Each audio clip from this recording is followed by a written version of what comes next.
announced a plan for a gradual reopening over the coming weeks. The fact that we are able to consider a Toronto reopening over the coming weeks is thanks to the vast majority of people who have done the right thing over the last few months. The efforts of individual Torontonians and the sacrifices of businesses are having a positive impact, but we are not there yet. Hence, the extra time the province is rightly requiring before we begin here in the City of Toronto in earnest to begin the reopening process. That time, in Toronto's case, is not yet, though having the elements of a plan is needed and welcome. The number of new cases is going in the right direction. The 7-day rolling average of new cases was 892 a month ago. It stands at 471 today. That's a big improvement. But let's not forget, it stood at 47 last September and was 15 cases a day on a rolling average on August the 1st. So we all need to keep doing the right thing because COVID-19 is still here and the new variants, which can spread faster, are here as well. Our medical experts, who have guided us well through uncharted waters, they say these variants are the real thing, and that means great care and caution as we even consider the right time to reopen here in a city of 3 million people. You will hear more about the variants from Dr. Davila in a moment. Her comments should cause us all, yes, to plan for reopening, but actually to do so with great care. The more we follow well-known public health advice to stay home, keep our distance, keep to ourselves and wear masks, the faster we will be able to reopen and stay open. Our first important priority is to work with the province and the school boards to get our schools open safely starting next week. On that, we all agree. Toronto Public Health is all over that. While we're doing that, we will continue to work within provincial mandates and rely on expert public health advice to get the rest of our city, including smaller businesses, reopened safely when the time comes. I am supportive of an approach which recognizes that Toronto has experienced and continues to experience some more entrenched challenges with COVID-19 and may require some additional time. Our experience with the variants, in respect of which there is also still a long list of unknowns, may also require additional time. I am also supportive of the province's plan once reopening takes place, insofar as they help address some of the unfairness that has resulted from big businesses being open and not smaller ones. These are things that should be part of the plan when the time comes for reopening. We can't be in lockdown forever, but we have to make sure we do everything possible to have a safe reopening and to try as much as possible to avoid having to ask businesses or schools to close their doors again. That sentiment was shared in a meeting today with the Greater Toronto and Hamilton area mayors and chairs. We all agreed that we should be careful in our reopening so that when places are able to reopen, they're able to stay open. We believe this will be best accomplished through the use of consistent standards, consistently applied based on prevailing local circumstances. The mayors and chairs also stressed once again the need for a safe Restart 2.0 agreement. The reopening in the GTHA will be crucial to the successful restart of Ontario's economy and Canada's economy as a whole when the time comes. This week, I'll be taking part in a number of meetings with federal officials, including the Prime Minister, as part of the National Big City Mayors Caucus, and I will be reiterating the need for the federal and provincial governments to work together in order to come forward with funding for municipalities through a renewed Safe Start agreement. As cities work with their 2021 budgets, the vaccine distribution and ongoing efforts to fight the pandemic, including the variants, it is absolutely vital that they have the funding commitments necessary to help finance their continued response, particularly in light of the drastic revenue shortfalls once again this year, 2021, in areas such as transit fares. A completed Safe Restart 2.0 agreement will give Toronto and all municipalities the stability they need to support the safe reopening and to focus on a strong economic recovery. In advance of this week's meetings, I have made this point directly in constructive conversations I had with many key federal and provincial leaders.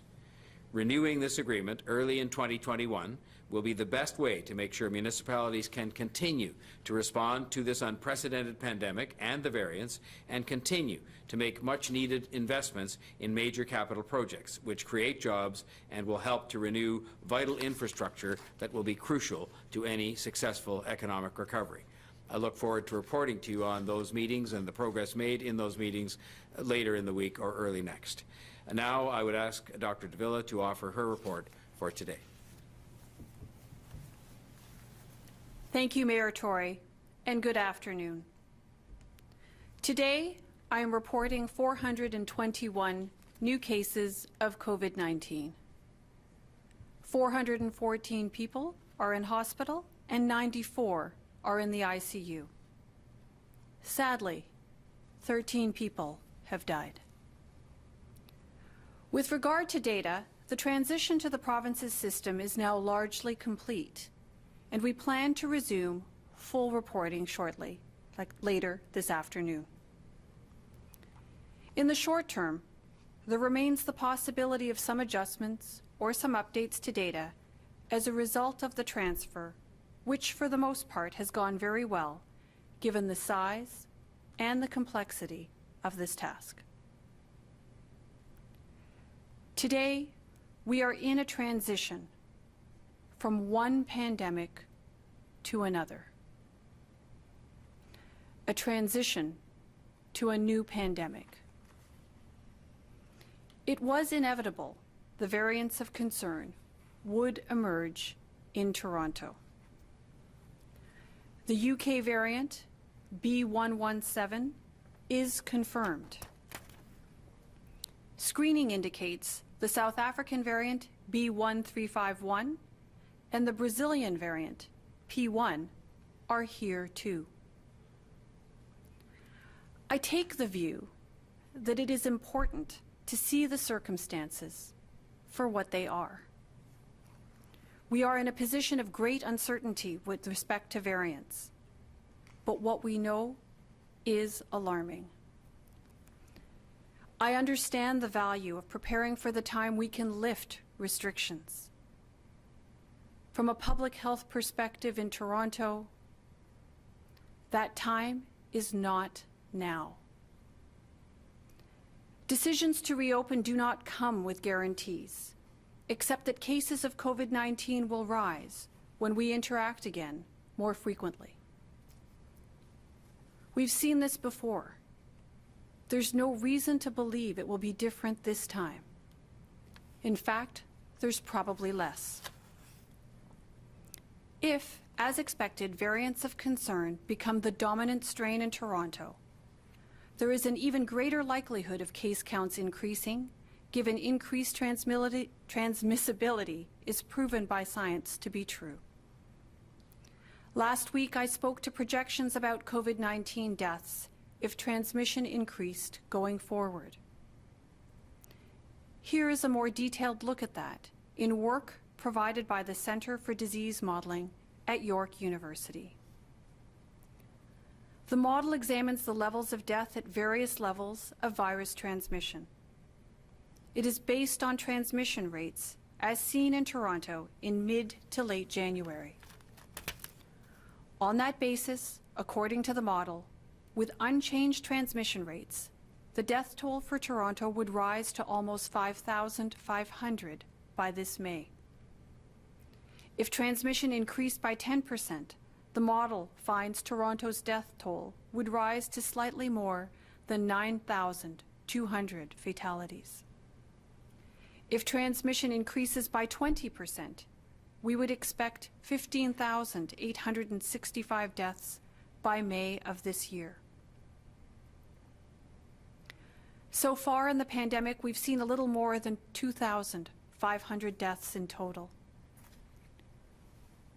Rising cases is an inevitable consequence of mixing, particularly if we do not take steps to protect ourselves from the spread of the virus.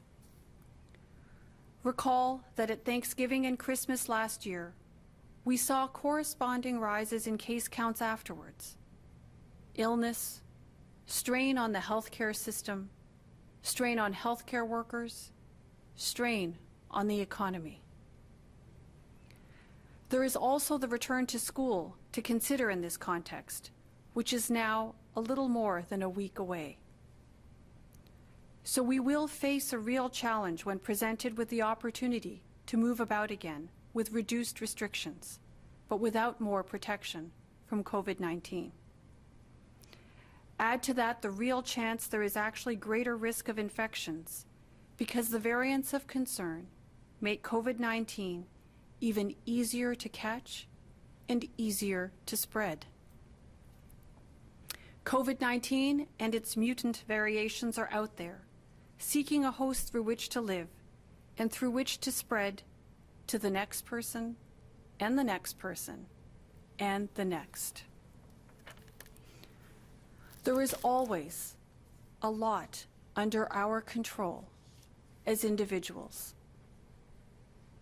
One of these things is understanding and accepting realities. The threat of COVID-19 has not gone away, and unfortunately, a lifting of the restrictions will not make it go away. With that, I'll now turn it over to Chief Pegg to deliver his remarks. Thank you, Dr. Davila, and good afternoon. Our coordinated enforcement teams continue to work diligently to enforce the regulations relating to COVID-19. The City has taken formal enforcement action more than 2,100 times to date. This weekend, our enforcement officers continued to monitor compliance with the Reopening Ontario Act. As a result, 3 charges were laid against the owner and operator of a cosmetic store. Our officers also proactively inspected 236 bars and restaurants, with no violations being observed and no enforcement action being required. Over the course of the weekend, our enforcement teams responded to 122 complaints relating to large gatherings on private property and in private residences. Following response and investigation by our municipal law enforcement officers and Toronto police officers, 37 charges were laid. This weekend, Toronto Police also responded to a number of protests, resulting in 6 charges being laid under the Emergency Management and Civil Protection Act, and a further 6 charges being laid under the Criminal Code. I would like to extend my thanks to each of our enforcement officers who do their best to meet the challenges associated with COVID-19 regulations each day. Finally, we are aware of a small number of businesses that have indicated their intent to open this Thursday in contravention of the provincial orders requiring them to remain closed. The City's integrated enforcement team, including municipal licensing and standards, Toronto Public Health, and Toronto police officers, are actively monitoring this situation and are prepared to respond as required. We will take appropriate enforcement action against any business that operates in contravention of the regulations governing the operation of non-essential businesses, as we have done throughout the pandemic. We know that the vast majority of businesses and residents continue to do the right thing in support of our collective public health. By complying with the public health regulations, we save lives and protect the capacity of our healthcare system. Finally, I remind everyone that toronto.ca/COVID-19 is the best and most reliable source of information relating to COVID-19 in Toronto. Thank you. Thank you very much, Chief. Just a reminder to reporters to please unmute yourself before asking a question. We also have a number of senior staff on the line should you have detailed questions, including the Toronto Police Service. We'll go first to Matt Bingley from Global News. Go ahead, Matt. Hi, good afternoon. Dr. Davila, just speaking about your concerns about variants of concern, assuming that Toronto does get into the gray zone, I guess it would be, in a couple of weeks, that would allow for more people within grocery stores, supermarkets, and I'm wondering if you think that's a good idea for Toronto based on what you're seeing with how these VOCs are spreading. So, Matt, as I've indicated in my remarks, I don't believe that now is the time for us in Toronto, given our circumstances, to relax public health measures. I think we need to be very concerned around that which we're seeing with COVID-19's variants, particularly given what we're learning from what has happened in other jurisdictions. I do think that things do change very quickly when it comes to COVID, and I think we need to monitor very, very carefully and observe what we're seeing on the ground and make the best decisions, applying the best available evidence, the best available science, in order to act in a fashion that is consistent with the best interests of the people of Toronto, given that we are in the midst of a pandemic and that we have to concern ourselves with what influences and impacts on public health. So to follow up on that, do you look at that timetable of February 22nd as being too early for, allowing 25% capacity in retail stores? Matt, I think it's difficult to talk about particular timelines, and I would encourage people not to look necessarily at certain timelines. We know that what we want to see is ongoing reduced transmission of virus, and we'd like to see that as low as possible. I think that when we look at the experiences of other jurisdictions that have been a little ahead of us in respect of dealing with variants of concern and having variants of concern within their environments, my understanding is that they've said, extra caution is absolutely needed, given that the measures do have impact, but just given that increased transmissibility associated with many of these variants, the issue is that you have to really be extra vigilant around self-protection measures and public health measures in order to continue to reduce the transmission and the spread of virus in the community. Thank you. We'll go next to Mark Douglas from 680 News. Mark, go ahead, please. Thanks, Ross. Dr. Davila, just to follow up a little bit and expand perhaps a bit on Matt's question there, if the variants, as you say, are going to constitute some kind of whole new kind of pandemic, should we even be tossing around any dates for starting to reopen? So, as I indicated in my remarks, I think that we need to think about reopening, and I think it's a wise thing, and I think it's understandable to speak of reopening, to plan for it, because that day will come. And it's best to have lots of opportunity to review what safer reopening looks like in the context of a pandemic. We are, however, as I indicated, approaching a new pandemic, transitioning to a different phase and to a new pandemic altogether. And we know that the experience in other jurisdictions tells us that extra caution needs to be applied. But that being said, I think that it's quite reasonable and quite understandable for us to engage in good conversation and to start planning what safer reopening looks like, such that when that time arrives, we're better prepared and better able to implement in a very thoughtful and coherent fashion. Thank you. And for a follow-up to both yourself, Dr. Davila, and to you, Mayor Tory, the Premier and the Cabinet spoke today about their emergency brake that they'd be ready to pull if the COVID numbers go the wrong way during the reopening plans. I'd like to know if the City of Toronto has its own kind of emergency brake that you could pull independent of any action the province might want to take or avoid taking. Well, why don't I start off and then I'll let the Mayor speak to that. I don't know, and I can't predict exactly what will happen, and therefore I can't really predict with any certainty what particular actions might be taken or should be taken in the future. I can say that as far as I'm concerned, my responsibility to the people of Toronto is to ensure that I'm providing the best possible public health advice and that I'm applying the best available science and evidence to act in a fashion that's consistent with the best interests of the health of Torontonians. That's what I've sought to do throughout the pandemic, and I think the people of Toronto can count on me to do that on an ongoing basis. I will just respond to that question by saying this. We live in a province. We who live in the City of Toronto live within a province. We live within a region. And so the realities are, as we've said throughout, that the best kinds of measures that are taken that are going to be the most effective overall, given that people move around, are measures that are taken regionally or provincially. I will say, secondly, that the powers that we have, both as a city government and our medical office of health, are limited, the legislative powers. And so I will just say that the circumstances, as has been the case throughout, will dictate how we make use of those powers, how we ask for different measures to be undertaken by the province based on the advice of our medical officer of health. And we will not hesitate to do anything that protects public health. And so I think we are wise to be planning for reopening. We are, I think in our case, we are encouraged by the fact that extra time has been given here, in particular in the City of Toronto. And I think you take these things day by day based on a lot of unknowns that are out there with things like the variants, and rely on the expert advice that we have available to us.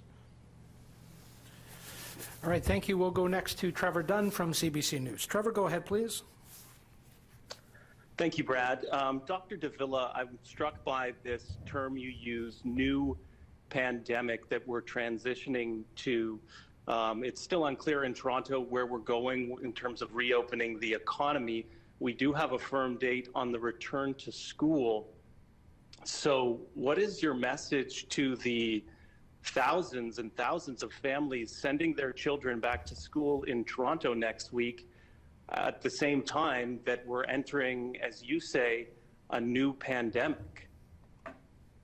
So, Trevor, I wish I could tell you that I was the clever person that came up with the notion or the concept of a new pandemic. Unfortunately, I can't take credit for that. I would say that there have been other public health authorities and individuals who have used that term to describe the emergence of the new variants of concern. And we are not the first jurisdiction to have experience with those variants of concern.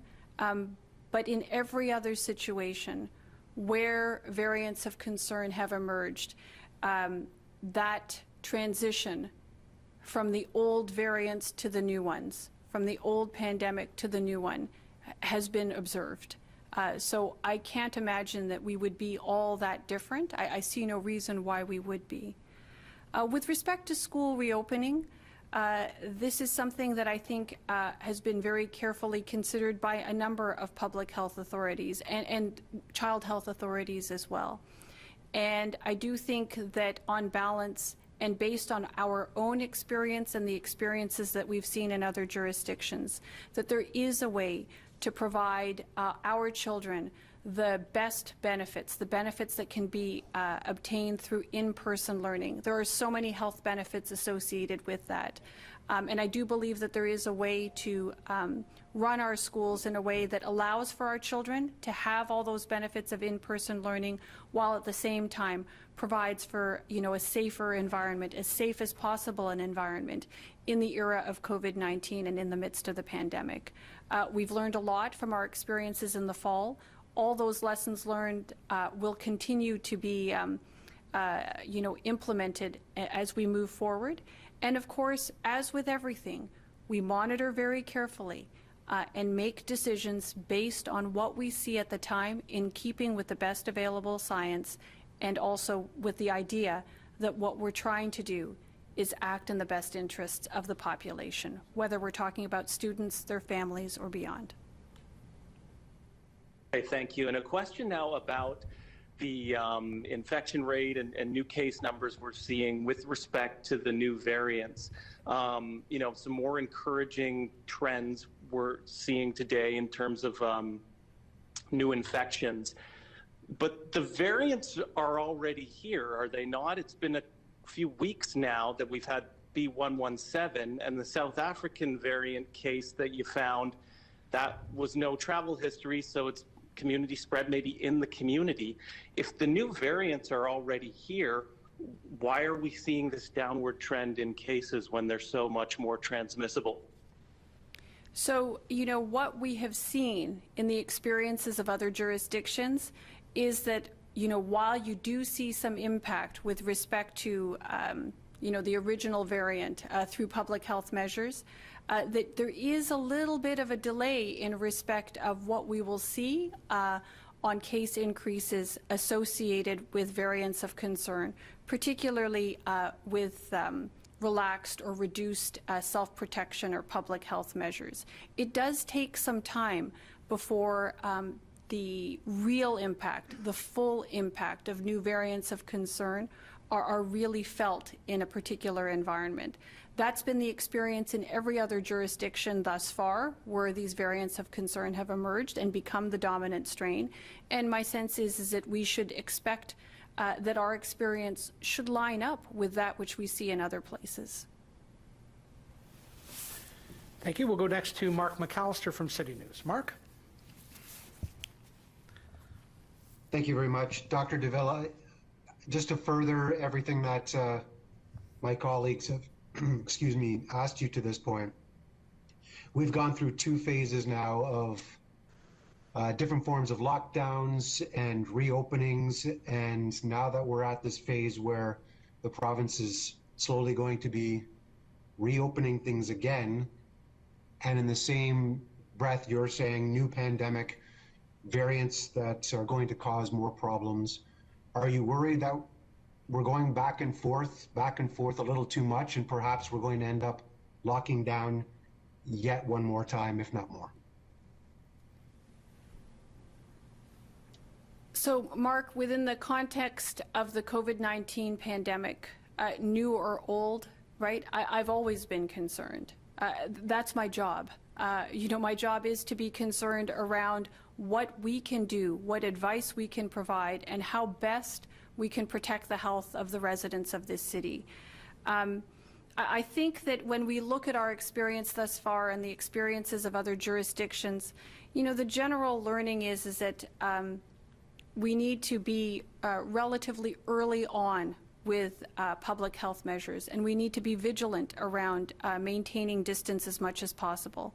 The one thing that has been consistent throughout is that distance, distance, and distance is our greatest weapon right now against transmission and spread of the virus, and hopefully soon that will be accompanied by vaccine.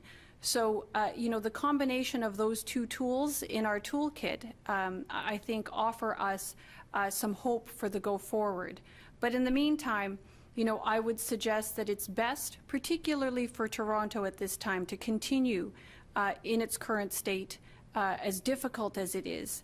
Just given what we understand of our circumstances, I'm very buoyed by the fact that we have declining case counts and that we have seen improvements in our indicators and numbers. But now is not the time to relax. It is continued vigilance that's required in order to bring those numbers down, particularly in light of variants of concern and what we understand of how they can change the picture in relatively a short period of time. My second question is with regard to outbreaks in workplaces. Last week there were some stories about the Well construction site and an outbreak of sorts there, although it wasn't necessarily deemed an outbreak by public health at first.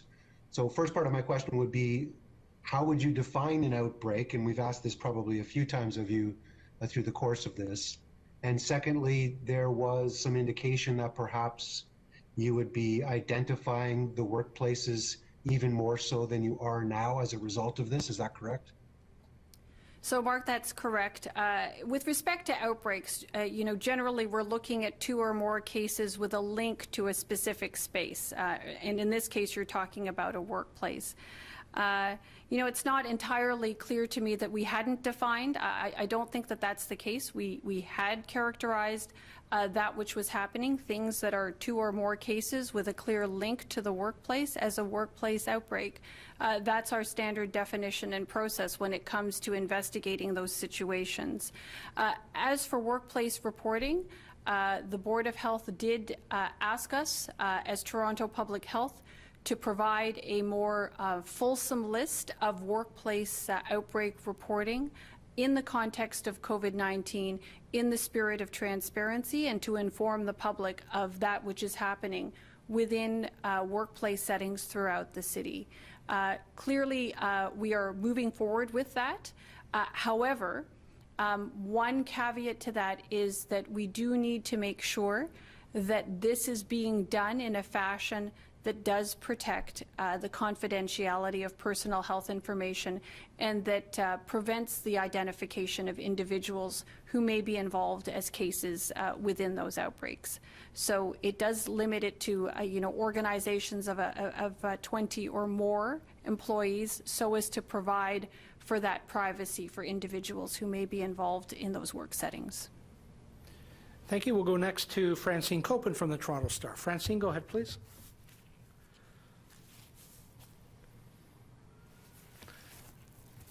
Good afternoon. My question is for Dr. Davila. Dr. Davila, I'm looking at some of the statements that you've made this afternoon, the modeling that shows that if there's an increase in the rate of the number of people who become infected, the number of deaths could rise to as many as 15,865 by May. Your message to distance, and now is not the time to relax. How do you square that with schools reopening next week? I think a lot of people are going to have trouble with that. So, Francine, I think when it comes to schools, what I've tried to make very clear is that there are significant benefits associated with in-person learning for our kids. And we do need to think about, all aspects of health. Yes, COVID-19 is part of that, but there are significant health benefits outside of, that have nothing to do with infectious disease that are conferred to our children when they are able to partake in learning in an in-person fashion. I would also say this, our experience has been, and the experience of other jurisdictions as well, that the more we are able to control spread within the community, the more successful we are in terms of reducing transmission and spread of COVID-19 within the context of schools. Our own experience in the fall bore that out, and I think that we are really very actively engaged. I know that we are very actively engaged with our school partners to make sure that we are doing the very best we can all together to reduce the likelihood of COVID-19 within the schools and therefore reduce the spread of COVID-19 within schools. There are a number of lessons we learned over the course of the fall. There are lessons we've gleaned from other jurisdictions, and all of these are being applied so that we can maximize the benefits of in-person learning while at the same time providing as safe an environment as is possible for students and staff within the school. Thank you, Dr. Davila. My next question is for Chief Pegg. Chief Pegg, I wondered if you could update us on how the vaccination program is going in Toronto, and in particular the site that was opened and had to be closed because of a lack of a vaccine supply. Where does all that stand right now? Thanks, Francine. The planning is very much ongoing and literally is ongoing 7 days a week. As you know, and we all know from the updates from the province, we're still in a situation or in a position where there is not sufficient vaccine available in order for us to be able to reopen the Metro Toronto Convention Centre or to expand into other clinic operations. So at this point in time, we are awaiting via the province. It is the provincial responsibility to provide us with those vaccines. So we are awaiting the point in time where vaccine is made available to us. Having said that, very much ongoing from a planning perspective and a logistics perspective. And it's important to note more than planning. Obviously, we do have robust plans, but these plans are being put into action in order to ensure, like our commitment has been from the start, that we are absolutely ready to go without any delay at the point where vaccine can be made available to us. So those operations are going well. Of course, it's not the news that we want every time that we're told that the vaccine supply is limited. Of course, I speak to General Hillier every day. I know that the province and the General want nothing more than to make vaccines available to us, and I have every confidence they will the very minute they get them. But until such time as that happens, we'll continue to plan, we'll continue to build out our mass immunization plans and through our immunization task force to make sure that we are ready to go, as I said, without any delay as soon as vaccine is available. Thank you very much. We'll go next to Dave Ryder from the Toronto Star. Dave, go ahead, please. Hi there. A non-COVID question for Mayor Tory. Mayor Tory, the Auditor General today released an updated report on city tree services and crews that found the problems identified in 2019 where more than half the workday of the city and contracted crews were spent actually tending trees. What's your reaction to the report? Well, when you have a follow-up to an audit, it's supposed to get better and not get worse or stay the same. And the auditor noted in her follow-up report that there had been some improvements on some of these GPS-related things, but still found, lots of evidence, far too much evidence of kind of old work habits and old work practices dying hard. And the fact of the matter is that we have to take some of these long-standing work practices, I don't know how they got developed or who thought it was right, and get rid of them, so that we can have a focus on the taxpayers' money and on effective use of those scarce resources. So I'm not happy with this. I'm very unhappy with it, and I think there's going to have to be much more change, and I plan to involve myself as appropriate to make sure that change actually takes place, because the Auditor General is just doing her job, and I thank her for that, but this is not acceptable, and more change has to happen, and it's got to happen sooner, like how about yesterday? And a follow-up on the same topic. Scathing Auditor General reports in the past have triggered the replacement of senior city staff. Is that warranted in this case? Well, you have to be very careful when you talk about personnel-related matters, both because it is something that is within the direct purview of the city manager and not elected officials, and you have to be, careful that you're making sure you have the right kind of response to findings like this. This situation is not getting better. It got a tiny bit better, but it needed to get a lot better. Old work practices and old habits that may have become entrenched over decades seem to be still entrenched.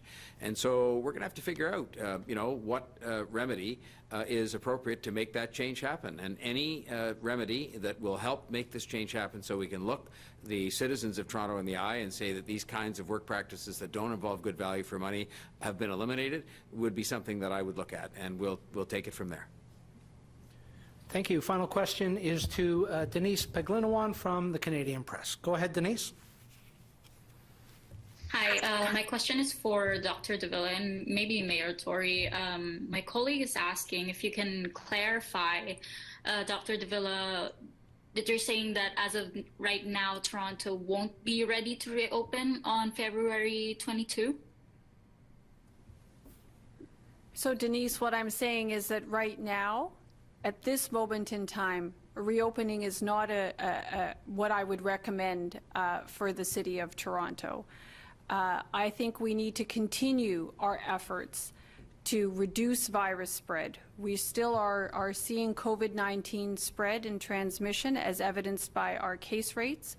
I would tell you that we are understandably concerned with the emergence of variants of concern. And the reason why we are concerned about these is because they have been reported to have increased transmissibility. So with the presence of variants of concern in our community, we can anticipate what has been seen in other jurisdictions, and that's an increase in COVID-19 as a result of the introduction of those variants of concern, particularly if public health measures are not either maintained and in some cases strengthened. Thank you. May I just comment on that to say the following? It has been my experience so far that Premier Ford and his government have been quite responsive and have paid attention to the particular concerns expressed through our medical officer of health and through me as mayor to the particular circumstances in which Toronto finds itself. The good news out of what was announced today is that Toronto doesn't have to open today or tomorrow. That there is some time that has been given to take account of the fact that we had what I called earlier on some entrenched challenges that have stretching back some time now with COVID-19, and it gives us some time as well to see what happens with regard to the variants. And I'm confident that if things are not where they should be as we arrive at any particular date going forward, that the Premier, as he has, will take that into account and do what is best for public health.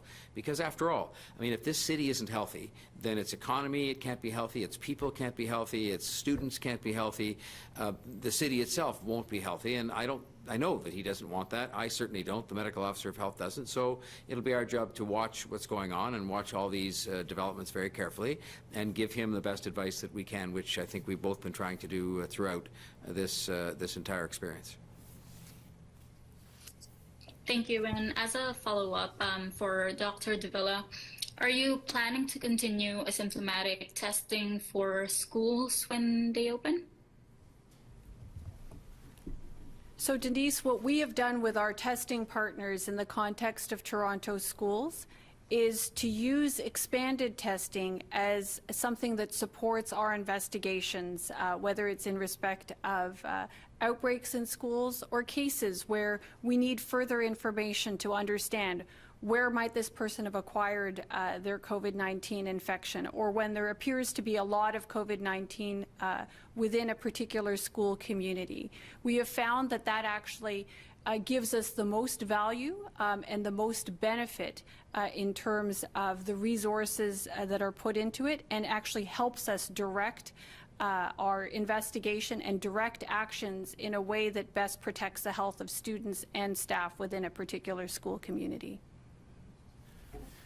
Okay, thank you very much for joining us. That concludes today's briefing. We will return here this Wednesday, February the 10th at 2 p.m. Stay well.